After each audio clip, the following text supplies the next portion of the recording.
Hi, I'm Craig Lewis. Welcome to the Running Tales podcast.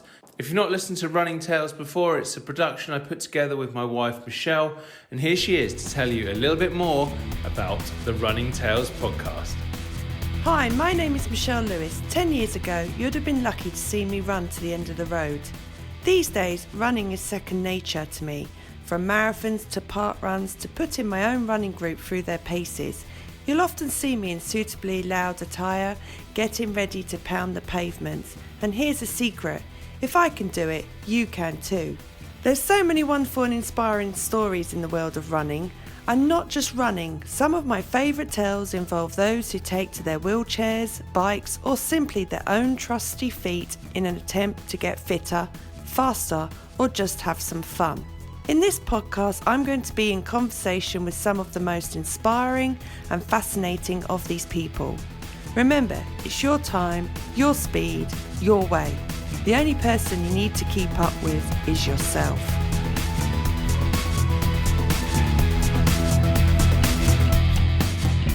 This week's guest on Running Tales is self-proclaimed marathon mum Michele Heller. Michele started running to get fit and lose weight more than 10 years ago. The US resident has now completed 11 marathons in her home country, including in Chicago, Boston and New York. Finishing those big three races has inspired her to aim for the 6 marathon majors, with London later this year, Berlin and Tokyo now firmly on her bucket list. But Michele isn't intending on stopping there, with her ultimate aim being to complete a marathon in all 50 states of America. I asked her if she had always been a runner. No, I have not. When I was in high school, I thought it was punishment and I didn't like it. I liked to play. I played basketball and softball and volleyball, but I hated running. And when I turned, I think it was 38, I realized I was out of shape and running just kind of seemed a natural thing to do. At first it was a chore and then eventually I started to fall in love with it. We actually find that quite a lot on Running Tales. It's really interesting how a lot of people absolutely hate running at school and then get into it later on in life. And so when you sort of started running, was it initially, obviously it was initially safe for your fitness and so on, but did you sort of think, oh my word, this is hard work, why am I doing this? Or was it instantly, actually, I love this now? No, it was hard work. And I think my biggest problem was that I started off on a treadmill. I went to the gym and I ran on a treadmill, and I probably did that actually up until I trained for my first marathon on a treadmill. So I think it was hard to fall in love with running when you're not outside enjoying it. I eventually discovered that, but yeah, at first it was a chore and it was hard. It was just force myself to do it. That's incredible to train for a marathon on a treadmill. What sort of distances did you get up to in training on that? And it must have been hard on your knees and stuff. I got up to about 16 miles. My first marathon wasn't ideal. I developed some pretty bad blisters a few weeks before. And so I didn't run for about 3 weeks before my first marathon and made the mistake of thinking a marathon is twice as fast as a half, which turns out it's not. So yeah, I think the whole first experience was not ideal between the training and the race. And yeah, no, well done you. And I know exactly what you mean. The first marathon I did, and I've already done 2, I kind of made exactly the same mistake. And I thought that, yeah, if I can do a half at this pace in just under 2 hours, then that means I can do a marathon in, say, 4. Yeah. It's just not realistic at all, is it? No. So how many marathons have you done now? Are you a regular marathon runner these days? Yeah, it's funny because my first one was in 2011 and I said I'd never do it again. And I didn't do another one until 2015. It took me 4 years to try again. But now I'm at 11. Oh, wow. That's excellent. And have they all been in and around America, or have you managed to head out anywhere abroad? The first 11 have only been in America. I have not gone out yet, but I am training for London currently. So that'll be my first one. Oh, fantastic. So London this year? This year, yes. Oh, that'll be brilliant. I mean, obviously it's a little bit sort of easier for us over here in England to hop over and do marathons in Europe. Sometimes it can be a bit of a stretch for you guys to get somewhere. I mean, actually, that's an interesting point to let our listeners know where you are at the moment, because you're a little way away from Northampton in the UK. I am. I'm in Illinois in America, which is kind of in the middle of the state. Yeah, kind of the north, but in the middle. So we call it the Midwest. Yeah, and does it Yeah. get pretty hot there when you're out running? We're having a bit of what we call a heat wave in Britain, but it's not always the same as what people get in other countries. Yeah, it does get hot here in the summer. Up here up north, it's a little bit more humid, and that's where it gets, we get up to around 90, 100 in the summer. So Oh, yeah, it's hard. yeah, definitely. I know. I read you have a blog which I'm perhaps interested in talking about a little bit as well to let people know about that. But I saw a post on there recently. I think you did a 10K, and you were talking about desperately getting water on board while out there because of that humidity. Yes, that race was just yesterday, and it was really awful. It was really early in the morning, but it was still so hot and humid. It was awful. But So the blog as well. What made you start sort of blogging, and perhaps just let people know where they can find it as well. Sure. I'd read quite a few running blogs, and it seemed like something that I thought I could do, and I wanted to also be accountable. And I think putting my, doing all these marathon training sessions and putting my workouts on there, both my, I did really great here and the struggles I have. I've had a lot of people tell me they enjoy, I guess you would say, the realness of it. And it's also, I kind of, a lot of the running blogs I read didn't really focus a whole lot on the mother trying to do these things. And I have a 4-year-old, and it's a struggle to work.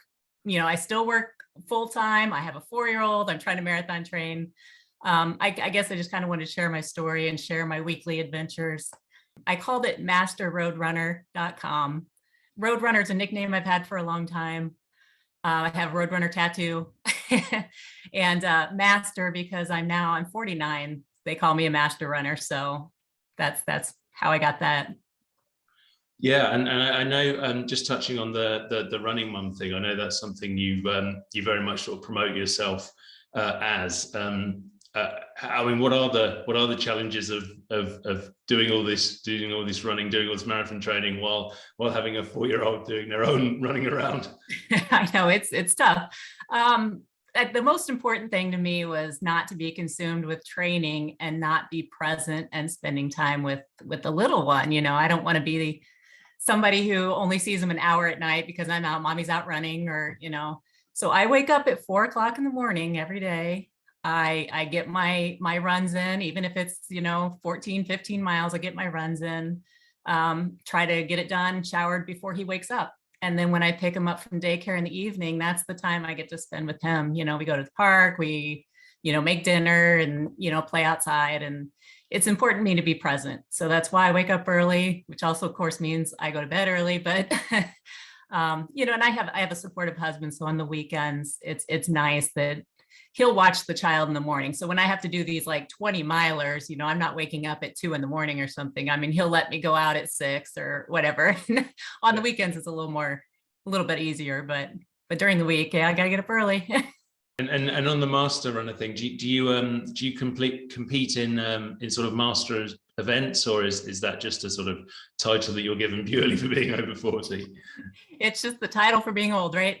I compete in a lot of, I go to just regular normal races, and a lot of races will have an award for, the fastest old girl and the fastest old man. So, it's usually just built into all the races that I normally do.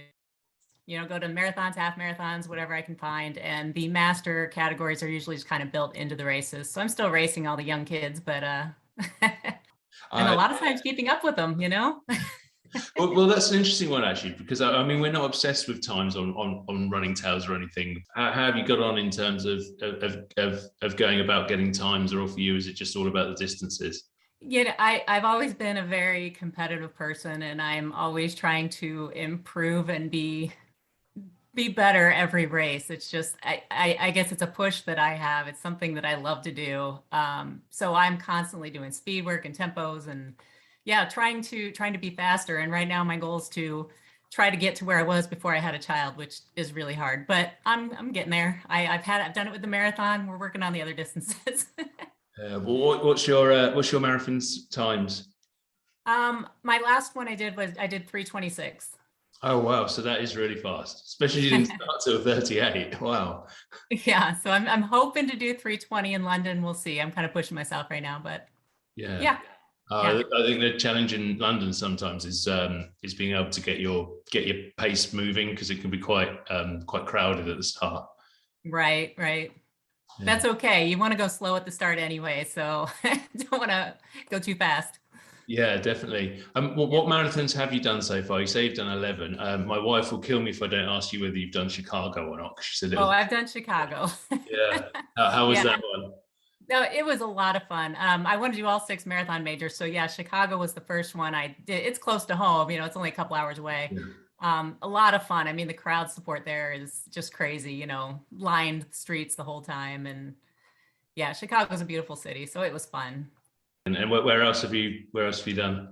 Well, my very first one was called the Illinois Marathon, which is actually, that was the town I was living in at the time. It's right in the central part of Illinois. I've done, let's see if I can go in order here. So I've done Illinois, Chicago, Dallas, Texas, New York. New York was extraordinary. Boy, you talk about crowd support. It is loud. There's millions of people there. It's crazy. Let's see. Then I did Little Rock, Arkansas, very hilly marathon, and they give you medals that, no, I'm not joking. They're about the size of a dinner plate. They're huge. Oh, wow. Then we did Nashville, Tennessee, Grandma's Marathon in Duluth, Minnesota, which is a bucket list marathon. That was my favorite one by far so far. I love that one. Let's see, that was 17. I'm going in my head in order for years here. Then we did, in 2020, we did one in Indiana. It was out in the middle of the country. There were like 100 people there. It was just one of those, it was the pandemic and we wanted to run one, so we found one. And Yeah. Kenosha, Wisconsin, and Des Moines, Iowa. I think that's all of them. That's yeah. I probably should have counted as we did that, but I think it sounded about 11. So well. Oh, and Boston. How can I forget? I did the Boston Marathon. Boston as well. Oh, so you've yeah. So I've done the 3 in the United States. Yeah. Yeah. So this is a good time perhaps to get onto what you're trying to do now. You're trying to do, I think you're trying to run in 50 states. Yes. And do the 6 majors. So do you want to sort of explain to people what that challenge is? A lot of people will doubtless know, but where the 6 majors are and why they're so important. Right. Yeah. I mean, I guess they're just the big ones. I think it's just kind of a bucket list thing. So there's the 3 in the United States. There's Chicago, New York, and Boston. Yeah. And then there's 3 overseas. There's London, Berlin, and Tokyo. Yeah. So, and for those that live outside of London, London's the hardest one to get into. So I was stoked when I actually got in. So it's just kind of a goal of mine, I guess, to finally, get to run all of those. The 50 states, I didn't initially plan on starting that. I think I ran marathon number 7 and realized I'd done 6 states unintentionally. And so it was sort of like, well, why not just go with this? So I kind of went with that. Now I'm up to 10 states. So. Is that running a marathon in each state or just? Yeah, there's 50 states in America. So yeah, it's running 1 marathon in all 50 states, right? Yeah. That'll get you, if nothing else, that'll get you a travel bug going as well. Yeah, exactly. Excellent. So you say it's a bucket list thing, but it's not the sort of normally people when they've got a bucket list might be to go and see somewhere nice or eat into a certain restaurant. What made you go, well, I'm just going to run and run and run?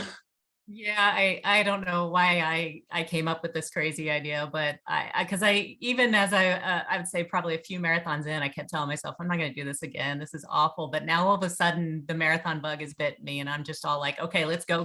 And, I'm going to do 3 marathons this year, which I've never done. So I did a marathon when I ran Boston last year.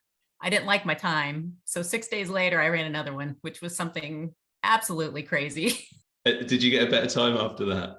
I did. I wanted to be under 3:30. I didn't quite do it at Boston, but I did it in Iowa. So yeah. So I'm guessing now you're 11 marathons in. You've got a lot more to do to hit this target. That you sort of got to a point now where you're quite liking running. Yes, I'm absolutely loving it. Yeah. Yeah. What is it about running that is so special for you? I think now I've gotten to a point where it's not as much of a chore. It feels good. You go out and it just feels good to get out and do it. Maybe not when this, 100 degrees and it's humid, but when you're training for something, you kind of push through those bad ones. But I love the way it makes me feel. And it also, in my mind, I'm setting a great example for the child. And my kiddo will come to races sometimes and watch, and we've got him doing races, and so it's kind of an example thing too. So yeah, just absolutely enjoy it. And I'm presuming as well that you mentioned your original aim when you started at 38 was to kind of get fitter and remain healthy, that it's really been a benefit for you in that way as well. Oh yeah, absolutely. Even looking back at how I felt when I was in high school doing sports, I have never been this healthy, or felt this good. I feel strong. It's remarkable what it can do for you. And presumably you'd sort of be looking to try and encourage it. I mean, you mentioned in terms of your own child, but people generally to go out, give running a go, and see how they find it, even if they're looking at it at the moment from a viewpoint of I might just hate that. Exactly. I've actually got a lot of non-runners that have been following my blog, and they have mentioned how inspiring it is to watch, and how they, I had a girl that I've known for a long time, and she decided to give a 5K a go, and she trained for it and she loved it. And now all of a sudden I see her at all the 5K races. And so yeah, I do a lot of posting of my workouts, but it's mostly, I do like to try to inspire and get people to be interested and see how much fun I'm having and want to do it. Yeah, it's important. Do you follow quite specific programs and do things around strength training as well, or is it just getting your trainers on and heading out and running?